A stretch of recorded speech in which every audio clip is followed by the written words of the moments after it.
क्या पता कल को सिंध भारत में फिर से वापस आए। आज सिंध की भूमि, मेरे बहनों भाइयों, यह भारत का हिस्सा भले ही न हो, लेकिन सभ्यतागत रूप से सिंध हमेशा भारत का हिस्सा रहेगा। और जहां तक जमीन की बात है तो बॉर्डर तो बदल सकते हैं, क्या पता कल को सिंध भारत में फिर से वापस आए। और यकीन माने, जब से मैंने ये खबर पढ़ी है मेरी टांगे कांप रही। क्यों? तो क्या हुई? क्या पता कल को सिंध भारत में फिर से वापस आए। What kind of a people is this? ये किस किस्म का आदमी है? ये आदमी है, इंसान है? मतलब बॉर्डर्स चेंज करने की बातें कर रहे हैं वो, बॉर्डर्स चेंज करने की बातें कर रहे हैं वो भाईजान। के वो केपीके को कह रहे हैं वो अफगानिस्तान वाले के हम ले जाएंगे, तोबा सिंध को ये कह रहे हैं ये ले जाएंगे, तोबा जो कश्मीर है उसके ऊपर अभी कहा जा रहा है भारत की तरफ से जो वो खुद आके मिल जाएगा। तोबा वो बलूचिस्तान वाले तो खुद कहते नहीं हमारा कोई लेना देना नहीं, आप लोग हो कौन? तोबा मैं तो मुझे समझ में नहीं आ रहा कि आखिर चल क्या रहा है। लेकिन हाँ ये जरूर है कि यहाँ पर सबसे पहले पाकिस्तान वालों आपने घबराना नहीं है। वो बार बार एक ही बात कह रही है कि हमें पाकिस्तान लेना है, हमें पाकिस्तान के ऊपर कब्जा करना है। बहुत बड़ा हमला भारत की साइड से पाकिस्तान पर कर दिया गया है और अब की बार कराची को टारगेट किया गया है। सिंध पर भारत का बहुत बड़ा हमला। और बड़ी खबर है, रक्षा मंत्री राजनाथ सिंह ने बड़ा बयान दिया। रक्षा मंत्री राजनाथ सिंह ने कहा कि आज सिंध भारत का हिस्सा नहीं है, लेकिन सीमाएं स्थायी नहीं होती। राजनाथ सिंह ने कहा कि आने वाले समय में सिंध भारत में वापस आ सकता है। मैंने जितने लोगों के इंटरव्यूज किए हैं, जितने लोगों से पूछा है, सब इसी बात पे आते हैं कि हमने इंडिया को हरा दिया। लेकिन आपका ओपिनियन डिफरेंट। मैं बताता हूँ आपको, बेसिकली हराना एक अलग बात है। मैं अपनी लोगों को एक अवेयरनेस देना चाह रहा हूँ।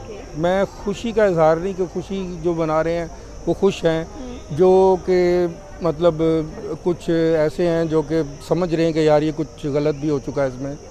तो ये वाहिद वॉर थी जिसमें अवाम का खुदा न खास्ता इतना बड़ा लॉस नहीं हुआ। राजनाथ सिंह ने ये कहा है कि हो सकता है कि एक दिन सिंध भी वापस भारत में लौट आए, और क्यों नहीं। सिंध की धरती हमेशा से भारत के उस हिंदुस्तान का हिस्सा थी जो अंग्रेजों ने जिस हिंदुस्तान पर कब्जा किया था। कि उनका एक स्टेटमेंट जिसमें उन्होंने अभी रिसेंटली बात की है और कहा है कि जी सिंध जो पाकिस्तान का हिस्सा है वो भी किसी वक्त जाकर हिंदुस्तान का हिस्सा बन जाएगा।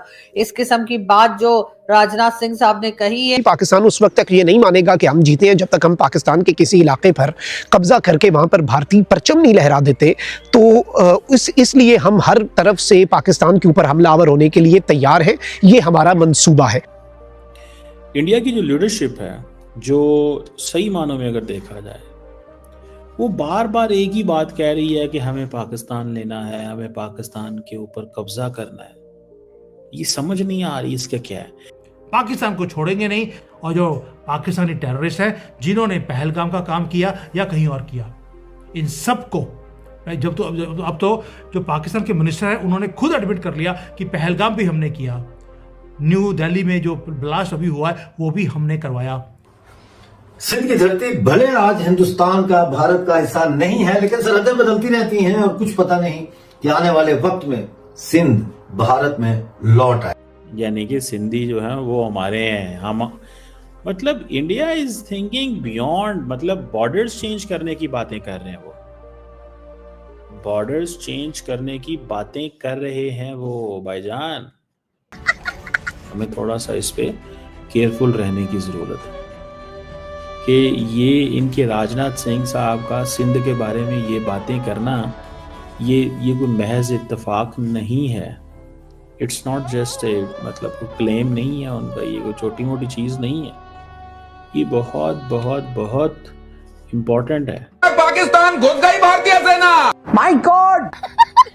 पंजाब साइड पर आ जाए तो यहाँ पे तो इनके नखरे ही हो रहे हैं, तो कुछ और ही कहते हैं कि ऐसे कैसे हाथ जोड़ दिए, ऐसे कैसे पांव छू लिए।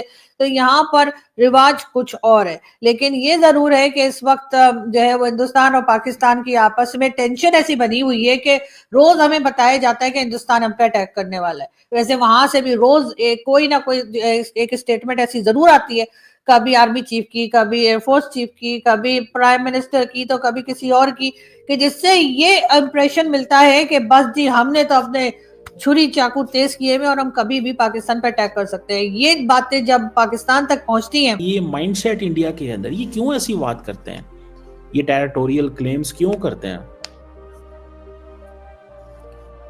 ये क्यों टेरिटोरियल क्लेम्स करते हैं जब उनको पता है कि ऐसा हो कुछ नहीं सकता।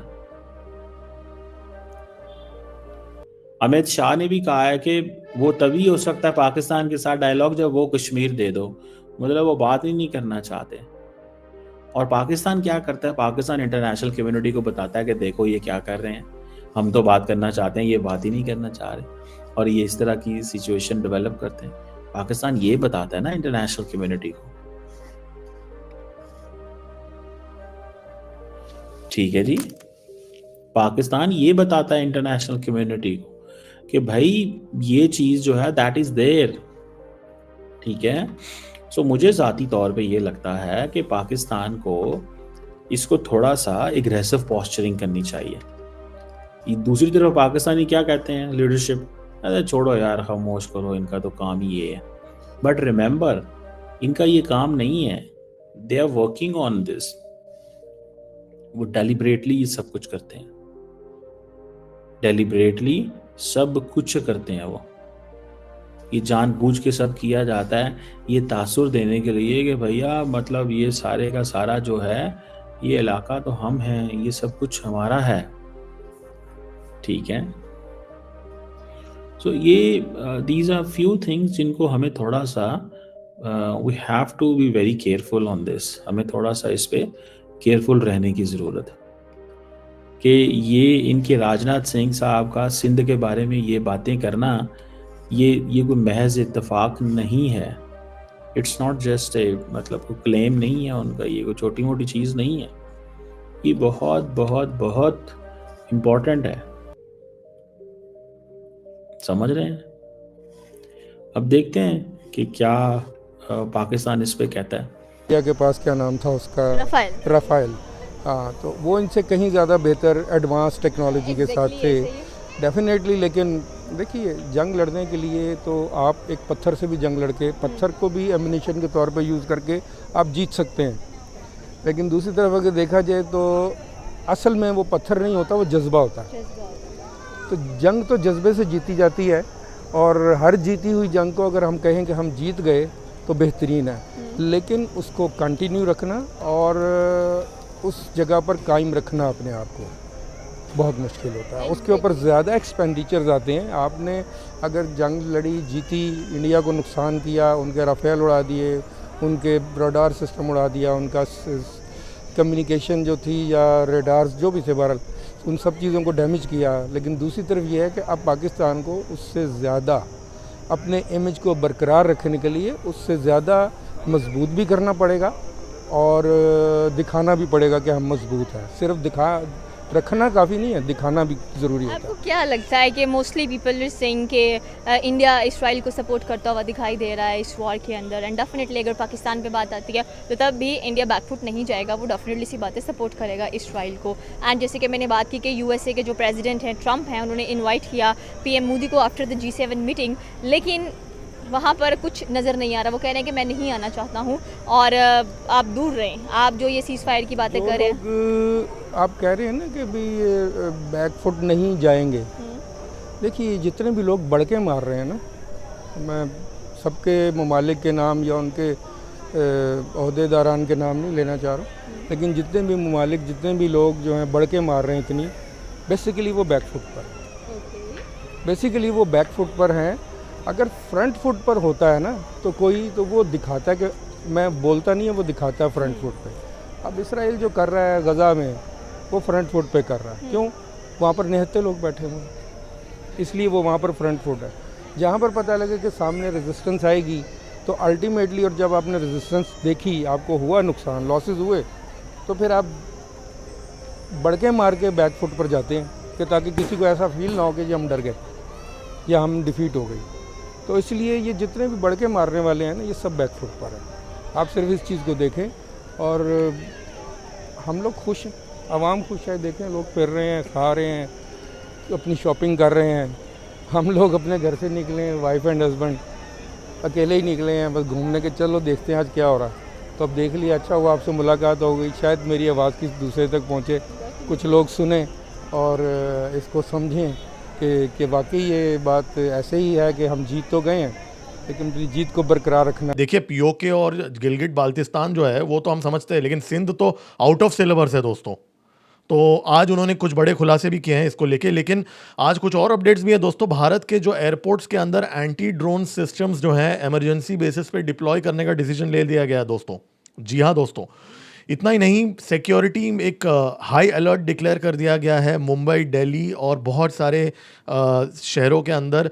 माना जा रहा है कि अगले एक हफ्ते के अंदर नए फिदाइन अटैक्स होने वाले हैं दोस्तों। इतना ही नहीं, जो भारत के पोर्ट्स हैं, सी पोर्ट्स हैं, उसके अंदर CISF को डिप्लॉय करने वाले हैं दोस्तों। जी हाँ, ये भी अचानक ये सारी चीज़ें हो रही हैं। नमस्कार दोस्तों, जय हिंद दोस्तों। आज पूरे पाकिस्तान हिल गया है और खलबली सी मच गई है और इसकी वजह है भारत के रक्षा मंत्री राजनाथ सिंह जी के वो बयान जिसने पाकिस्तान की नींद उड़ा कर रख दी है। राजनाथ सिंह जी ने एक कार्यक्रम में साफ साफ कहा है कि सिंध आज भारत का भले हिस्सा नहीं है लेकिन सीमाएं कभी भी बदल सकती है और कौन जानता है कि कल सिंध वापस भारत में लौट आए, क्योंकि इतिहास, संस्कृति और सभ्यता हमेशा भारत का ही रही है। दोस्तों ये बयान सुनते ही पाकिस्तान में हड़कंप मच गया है। राजनाथ सिंह जी ने ना कोई धमकी दी ना ऊंची आवाज की, सिर्फ सच बोला और ये सच पाकिस्तान को चुभ गया है। अब हालात ये है कि पाकिस्तानियों में घबराहट का माहौल है। उनके मीडिया टीवी पर चीख रही है और पूरे पाकिस्तानियों का पसीना छूट गया है, क्योंकि उन्हें पता है कि भारत अब सिर्फ बातें ही नहीं करता, काम करके दिखाता है। कश्मीर पर पहले ये चिल्ला रहे थे तो हमने 370 हटाकर दुनिया को ये दिखा दिया, फिर इन्होंने POK के बोला तो पाकिस्तान आज भी डर के साए में जी रहा है और अब सिंध का नाम सुनते ही पाकिस्तान को लग रहा है कि कहीं कल ये भी हकीकत ना बन जाए। वैसे दोस्तों आप लोग इस सब के बारे में क्या कुछ सोचते हैं? क्या भारत सिंध को वापस ले पाएगा या नहीं? आप नीचे कमेंट सेक्शन में बताइए अपनी राय।